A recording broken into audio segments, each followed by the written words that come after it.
que podemos utilizar y que es viable para un centro de salud, ¿ya?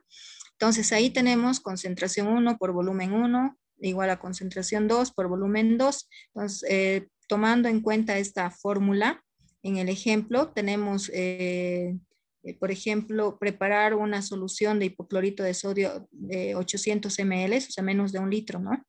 Entonces, para ello, vamos a utilizar 50 ml del hipoclorito de sodio, que es el resultado que nos sale de la fórmula, empezando con un hipoclorito de sodio que comercialmente viene al 8%, ¿sí? Entonces vamos a utilizar 50 ml de hipoclorito de sodio y vamos a enrasar hasta 800 ml con agua corriente y así vamos a obtener una solución de hipoclorito de sodio al 0,5%. ¿Ya? Entonces, simple utilizar esta fórmula. Podemos preparar desde 0,5% hasta el 2%, que es lo ideal para los centros de salud. Otra forma, otra barrera química que se utiliza para la eliminación de microorganismos es la esterilización.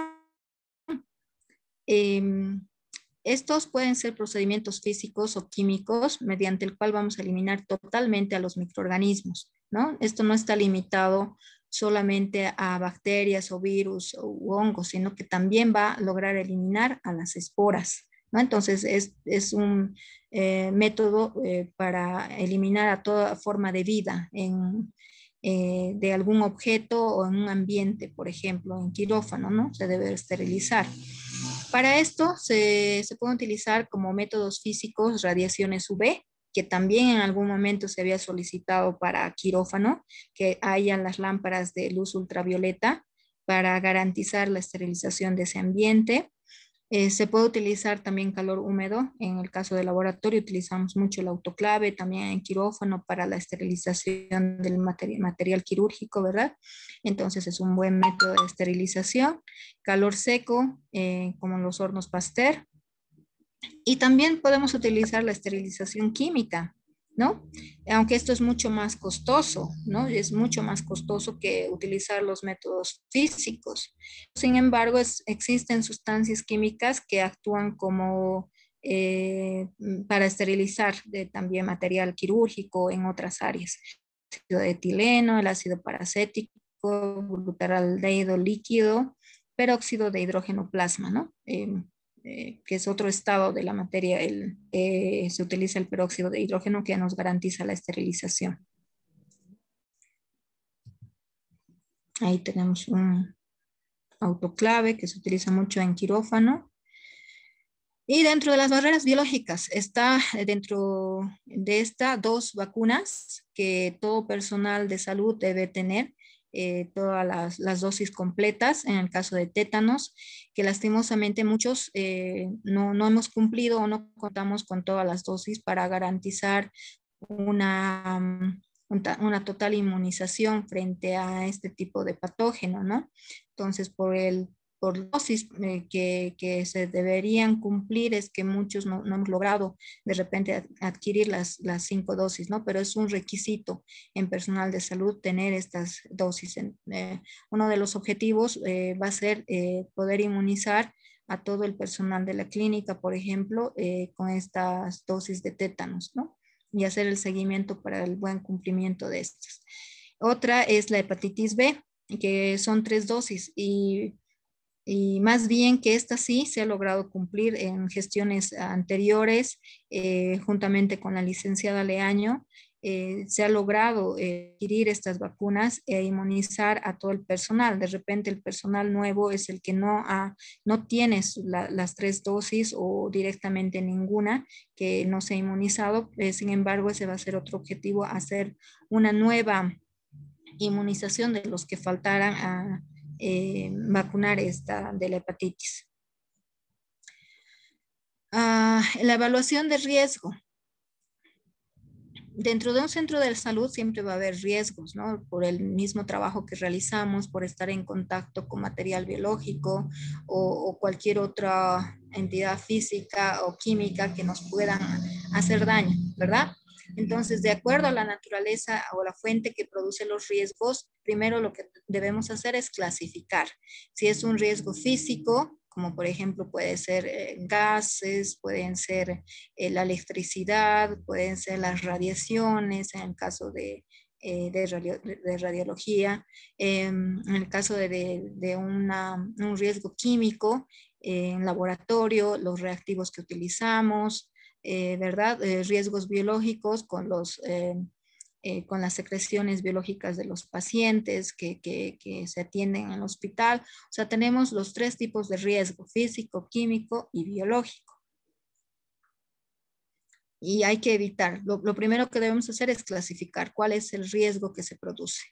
Pero ¿cómo se van a producir estos accidentes laborales? Y hay que decirlo, no puede ser de repente errores humanos, puede ser la manipulación, la mala manipulación de jeringas, maniobras quirúrgicas, manejo inadecuado de los residuos, que puede ser un foco de infección, manejo inadecuado de material contaminado, en un momento que hay un derrame, por ejemplo, de un líquido biológico y no sabemos cómo actuar, y en vez de hacer una desinfección contaminamos más. Entonces, todo eso debemos tener conocimiento o para en el caso de un derrame, indicar al personal que se vaya a hacer cargo de esto la manera como debe realizarlo, ¿no? Para evitar cualquier tipo de contaminación que se genere un foco. También pueden ser falta de conocimiento de los métodos de esterilización y desinfección, uso de técnicas incorrectas en la manipulación o mal uso de equipos, ¿no? Que también pueden generar un riesgo para el personal. Un ejemplo que les pongo es la mala manipulación de jeringas. He reportado que cada 39 segundos hay un pinchazo en los trabajadores de salud por mala manipulación de jeringas, y se calcula que el 66% de accidentes con cortopunzantes no se reportan, ya sea por miedo, por vergüenza, muchas razones, ¿no? Que el personal de salud obvia es reportar este tipo de accidentes que se generan. Entonces hay que tomar en cuenta que todo accidente se debe reportar. Estos accidentes con cortopunzantes representan el 76% de las exposiciones en los trabajadores de salud. O sea, resulta el porcentaje más alto del riesgo que se tiene en personal de salud, el uso de jeringas, y que tengamos un accidente por pinchazo con el uso de jeringas. Entonces, una buena práctica que se debe realizar es la maniobra de una sola mano.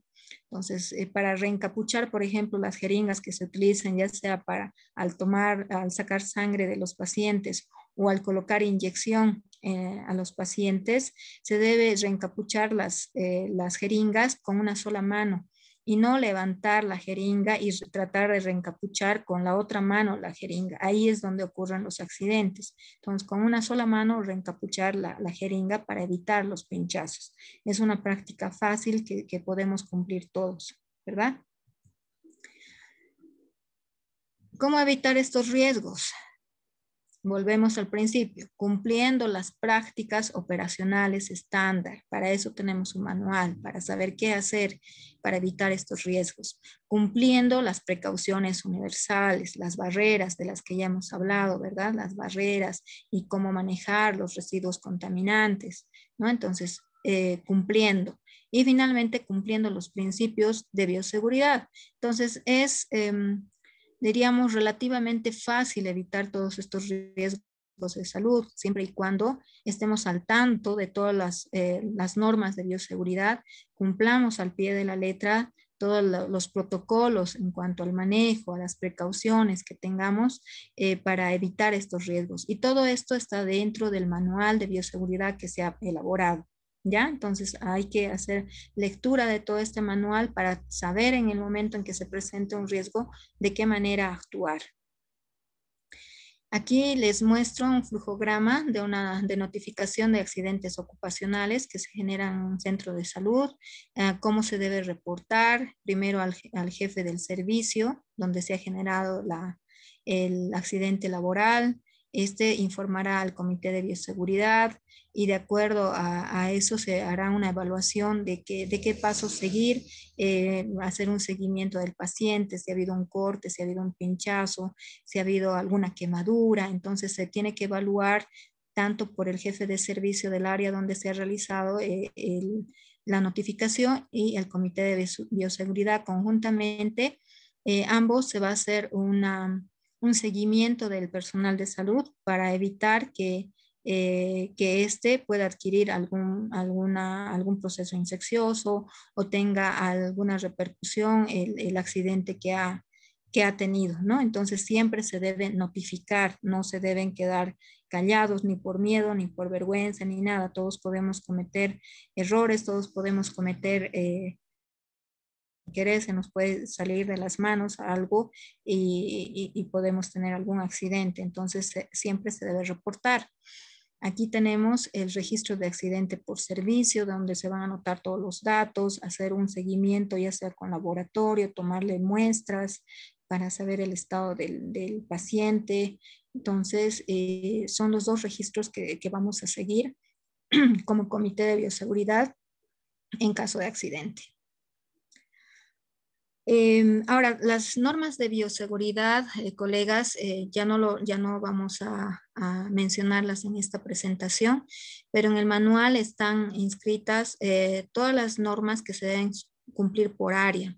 El área de enfermería, el área de quirófano, tiene sus propias normas de bioseguridad, el área de laboratorio, incluso el área de cocina, nutrición, en la parte de limpieza, la parte de lavado. Cada área tiene sus propias normas de bioseguridad y de qué manera se debe trabajar, ¿no? Todo eso está dentro del manual y y toda esa información se ha elaborado en algunos casos gracias a cada jefe de servicio que ha podido mandarnos esta parte de bioseguridad de su área para que nosotros lo plasmemos dentro del manual de bioseguridad, ¿ya? En cuanto a las responsabilidades, la responsabilidad para que se pongan en práctica y se apliquen todas estas normas de bioseguridad y buen manejo del material patógeno comienza por dirección, porque se va a ocupar de la implementación del programa de bioseguridad como parte fundamental de su organización y políticas de funcionamiento. También la parte administrativa, porque ellos son los que nos van a dotar de los recursos apropiados para la implementación del programa de bioseguridad, ¿verdad?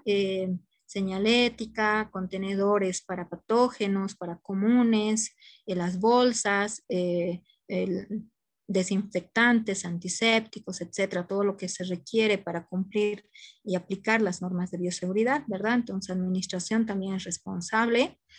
Todo el personal que trabaja, porque tiene que cumplir al pie de la letra lo que son las normas de bioseguridad, ¿verdad? Entonces, todo el personal, desde el personal administrativo hasta el personal médico, tienen que cumplir con las normas de bioseguridad.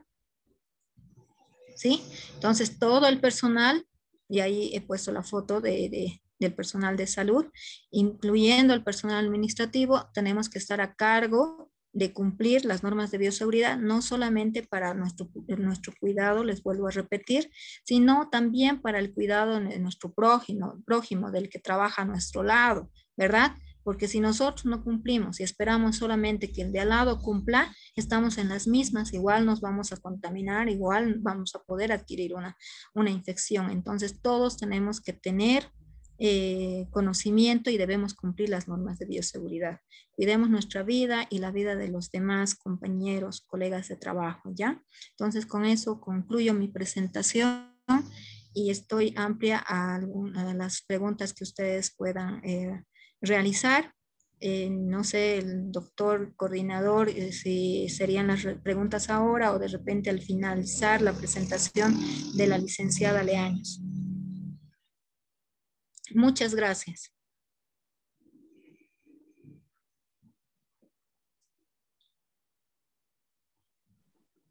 Muchas gracias, doctora. Bueno, inmediatamente para ganar tiempo, pasaremos a la presentación de la licenciada Leaño, por favor. Sí, voy a compartir pantalla. ¿Ya?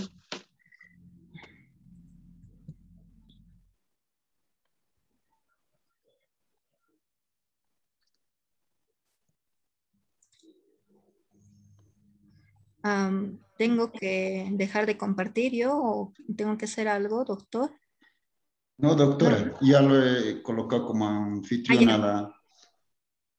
Ya. Gracias, doctor. Muchas gracias.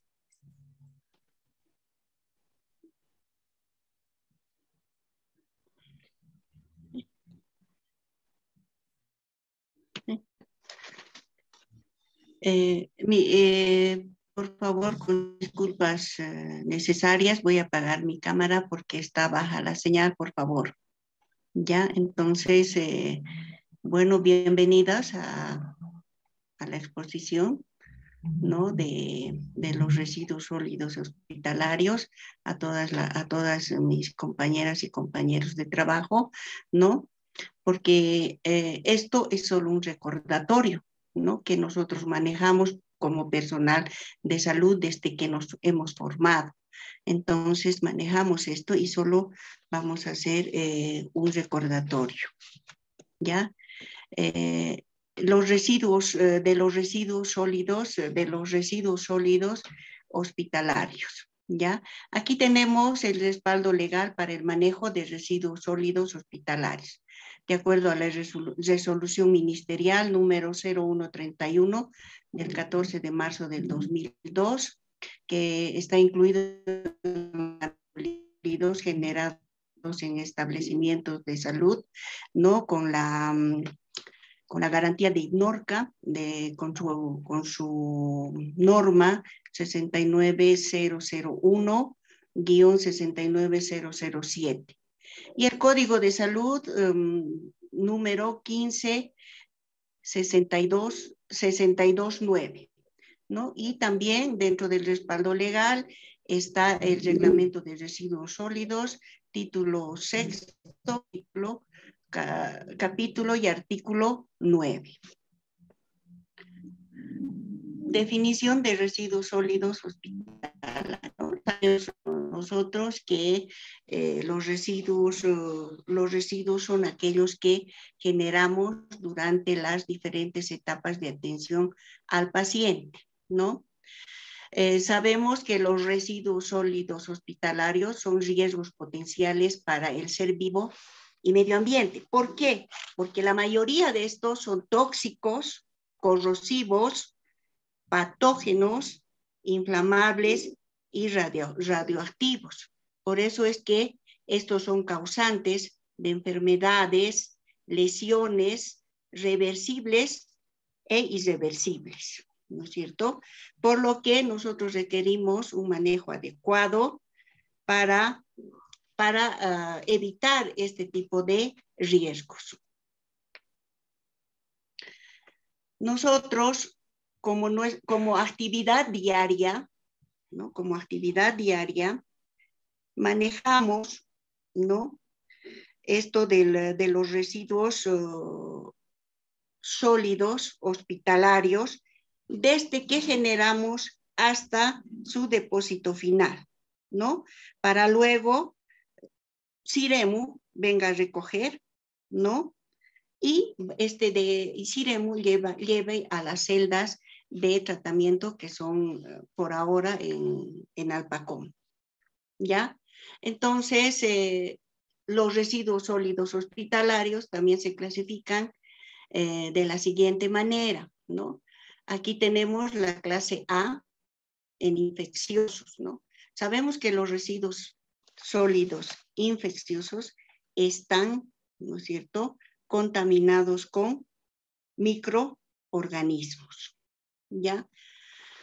Aquí tenemos la clasificación, ¿no? A su vez, la clase A se clasifica en subclases, ¿no? La primera es la subclase A-1, que está constituido por residuos sólidos biológicos. Dentro de estos están los cultivos, los inóculos, medios de cultivo, las cajas Petri y vacunas vencidas. Estaríamos hablando que este tipo de residuo se genera en laboratorio, ¿no?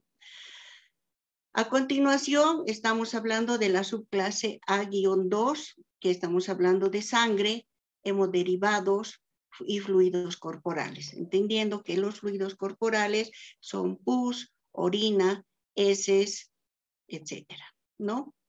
Aquí también está incluido las bolsas con sangre, muestra de sangre, suero, plasma, las mangueras intravenosas. ¿Por qué estas? Porque al retirar, ¿no? Siempre sale, ¿no? Sangre en el trayecto de la misma, ¿no? Aquí torundas, gasas y apósitos que podemos generar después de una curación, ¿no?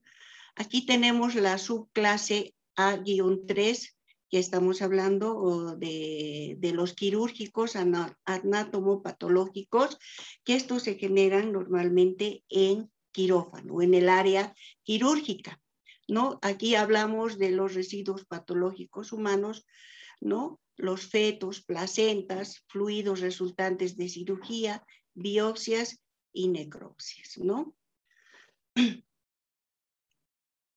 Ya aquí hablamos de la subclase A-4, que serían los cortopunzantes, ¿no? Residuos sólidos que se generan más que todo en el área de enfermería, en el área también de dermatología, para algunos procedimientos, ¿no? Por ejemplo, aquí están las agujas, las jeringas, las ampollas abiertas, las lancetas, hojas de bisturí, tubos y catéteres, ¿no? Como por ejemplo, estamos hablando también de sondas, sonda vesical, sonda nasogástrica, ¿no? Una vez que ha cumplido su tratamiento, entonces estos deben ser desechados en este tipo deben ser clasificados en este tipo de subclase. La subclase A5, estamos hablando de cadáveres o partes de animales contaminados, restos de alimentos, papeles higiénicos y desechos biológicos. También dentro de la clasificación hablamos de la subclase A6, que es donde se generan los residuos en salas de aislamiento, ¿no? Y esto ahora en esta pandemia ha debido generar más que las otras subclases, ¿no? Entonces aquí, por ejemplo, estamos hablando también de animales de experimentación, animales enfermos con infectocontagiosas y material contaminado, ¿no?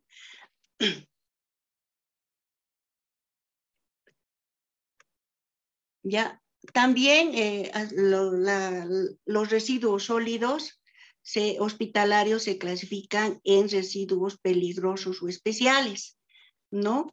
Ustedes van a poder ver cuando visitamos algún centro de salud, vamos a centro de salud o un centro hospitalario, vamos a poder ver, ¿no? En el lugar donde está la clasificación de los recipientes, también algunos recipientes con un plástico de polietileno, ¿no es cierto? Radiopaco, de color azul, ¿no es cierto?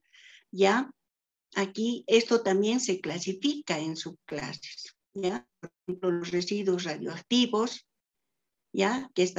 Aquí se clasifica el material que proviene del laboratorio químico, biológico, material que proviene del laboratorio de análisis clínicos, ¿ya? Dentro de la subclase B2 estamos hablando de residuos farmacéuticos, fármacos vencidos, fármacos retenidos del mercado, y también estaríamos hablando de los viales que nosotros utilizamos, ¿no es cierto?, para la administración de medicamentos por vía intramuscular, endovenosa, etcétera, ¿ya? También dentro de la clasificación de residuos hospitalarios hablamos de la subclase B3, de residuos químicos peligrosos. Estamos hablando de placas radiográficas, productos utilizados en el revelado de las placas, rayos X, pilas, baterías y termómetros rotos, ¿ya? A su vez, también hablamos de la clasificación de los residuos hospitalarios. Hablamos de los residuos sólidos comunes, que estos se generan, por ejemplo, en los hospitales, en los pasillos, en las áreas como por ejemplo cocina, en las cafeterías, en los auditorios, etcétera, ¿no? Estamos hablando de residuos comunes como el papel, cartón, plástico, restos de alimentos, yesos no contaminados, cubiertas de jeringas, sondas, drenajes y papel toalla, ¿no es cierto? ¿Ya? El manejo de residuos sólidos hospitalarios, ¿no? Tiene dos tipos de manejo, un manejo interno y un manejo externo. Hablamos primeramente del manejo interno, ¿no? Dentro del manejo interno, nosotros seguimos un flujograma, ¿no? Que consiste en el acondicionamiento, la separación de origen, el tratamiento, transporte y almacenamiento final. Vamos a ir desglosando adelante cada uno de los pasos del flujograma. El acondicionamiento, ¿en qué consiste? En utilizar primeramente para un recipiente de plástico o lo que nosotros llamamos basurero, ¿no? Para los recipientes, para los residuos sólidos comunes, vamos a utilizar recipientes de color negro, puede ser, ¿no es cierto? ¿Ya? Que tenga, como ustedes están viendo en pantalla, una tapa, ¿no es cierto? Una tapa. También algunos recipientes tendrían que tener un pedestal para no usar la mano para poder abrir, o una tapa vaivén, ¿no? Este recipiente tiene que estar con su identificación, que diga residuos comunes, ¿no? Dentro del recipiente tiene que estar una bolsa de polietileno, que también tiene las características, ¿no es cierto?, que pide la norma, que debe tener, por ejemplo, un grosor de 60 a 120 micras, ¿no? Entonces tiene que tener esas características, ¿ya? También hablamos de los recipientes para cortopunzantes, ¿no? Que también tienen que ser frascos que reúnan por lo menos este grosor, ¿no? De 60 a 120 micras. Pero como a veces no tenemos este tipo de recipientes, nosotros reciclamos las botellas PET que no son de este grosor, más al contrario, son delgadas, ¿no es cierto? Ya son delgadas, pero tenemos que nosotros reciclar y adaptarlas para recibir, para ahí recolectar los recipientes para este tipo de residuos sólidos, ¿no? La separación de origen. Entonces, aquí hablamos de la separación de residuos sólidos que debemos hacer de acuerdo a la clasificación. Por ejemplo, ¿no? Los residuos sólidos infecciosos, radioactivos o especiales, y los residuos sólidos comunes, ¿no? Estos deben estar en el mismo lugar en el que se origina. Para ello, el personal debe conocer la clasificación. Por ejemplo, en emergencias está en el mismo lugar de emergencias. No tenemos que salir al pasillo para su disposición, ¿no es cierto? ¿Ya? O para su recolección. En enfermería lo mismo, en laboratorio también deben estar ahí, ¿no? En el lugar de origen, ¿no?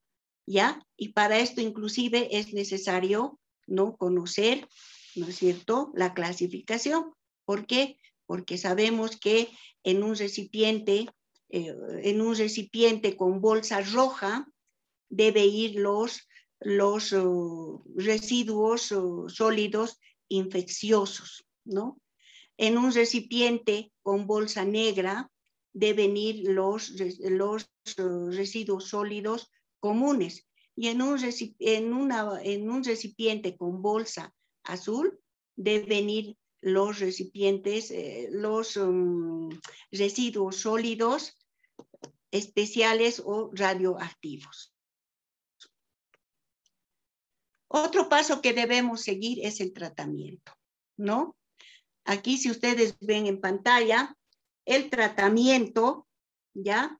Hay tres tipos de tratamiento. El que más usamos nosotros es el tratamiento por desactivación química, ¿ya? ¿En qué consiste? En utilizar un desinfectante económico, que nosotros lo hemos utilizado bastante en esta pandemia, llamado, ¿no?, por su nombre químico, hipoclorito de sodio. Nombre comercial, lavandina, ¿no es cierto? Como dijo la doctora, ¿no? Este desinfectante viene en diferentes concentraciones, inclusive ahora hemos visto por el pánico, ¿no? Hemos comprado hasta lavandina con concentración al 2% de cloro, ¿no? Al 2%, al 3.6, al 5.5, al 6.6, inclusive hemos llegado al 8%, ¿no es cierto? Excelente virucida, excelente fungicida, excelente bactericida, ¿no? O sea, ¿no? Para poder utilizar esto, ¿no? Y la doctora les ha dado la fórmula, inclusive, para poder nosotros utilizar para el tratamiento de nuestros residuos sólidos en nuestro centro hospitalario, ¿no es cierto? Nosotros hemos estado utilizando, por ejemplo, para los objetos, para los residuos sólidos punzocortantes, hemos ido utilizando al 1%, ¿no? Del hipoclorito de sodio, ¿ya? Ahora, el tratamiento de residuos clase A, por ejemplo, estos muchas veces en otras instituciones como la Caja, por ejemplo, están usando, lo están autoclavando para luego recién depositarlo en las bolsas rojas con el grosor normado, ¿no es cierto? Ya para su disposición final. Otro paso a seguir, ¿no?, del transporte interno, ¿ya? Consiste en la recolección y traslado de residuos desde donde se genera hasta el almacenamiento final. Aquí, por ejemplo, debemos seguir 3 pasos, ¿no? Estamos hablando o sea, de la recolección en el lugar de origen, ¿ya? Luego estamos hablando del depósito intermedio, que por nuestra infraestructura, nosotros, aquí tenemos almacenamiento inicial, almacenamiento intermedio y almacenamiento final. El almacenamiento inicial en el lugar de origen, ¿no? Puede ser en emergencias, quirófano, enfermería, laboratorio, fisioterapia, dental, etcétera, ¿no es cierto? ¿Ya? El almacenamiento intermedio nosotros no tenemos en nuestros centros hospitalarios, ¿no? Porque si ustedes hacen memoria, nuestra infraestructura es pequeña.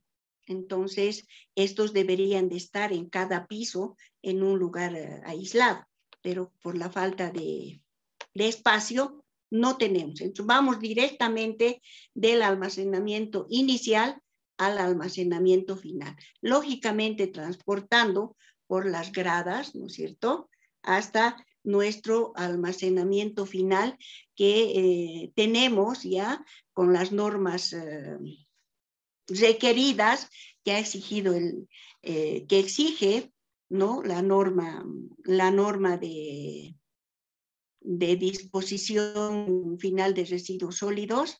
Ya tenemos con revestimiento desde el piso hasta el techo. Tenemos también nuestros contenedores, ¿no?, de los colores que ya les he mencionado para clasificar los diferentes residuos sólidos, ¿no es cierto? Tiene un ventilador, tiene también una lavandería, tiene una manguera, ¿no? Dependiendo a la norma, ¿no? Que pide Siremo, ¿no? Ya también tenemos nuestra señalización y tenemos nuestro letrero. Se encuentra, por ejemplo, en el hospital, en la parte de atrás no es hospital, de la clínica, ¿no? Ya para hacer el almacenamiento del mismo. Y ya, como decía el doctor, tenemos ya la certificación de Siremo, que es el sistema de regulación y supervisión, ¿no? Municipal, ¿no? Que viene a supervisar, ¿no? Si, por ejemplo, el lugar donde se encuentran los recipientes se encuentran identificados, si estamos usando las bolsas correspondientes, ¿no? Entonces, eso para conocimiento de cada uno de nosotros. ¿Ya? ¿Alguna pregunta, por favor, ahora que hemos terminado? Gracias.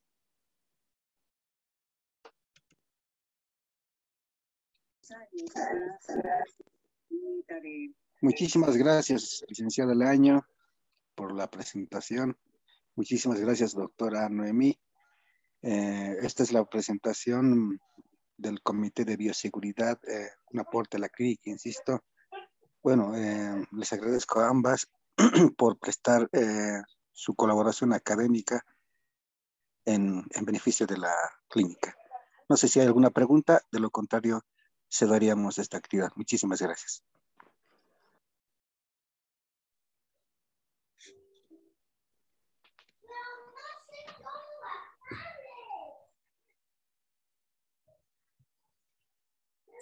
Parece que no va a haber preguntas. Bueno, hemos resumido un poquito. Sí. Sí. Gracias Listo, a usted también, doctor. gracias. Muchas gracias por toda su colaboración y esperemos las manos y hay que seguir trabajando, doctor.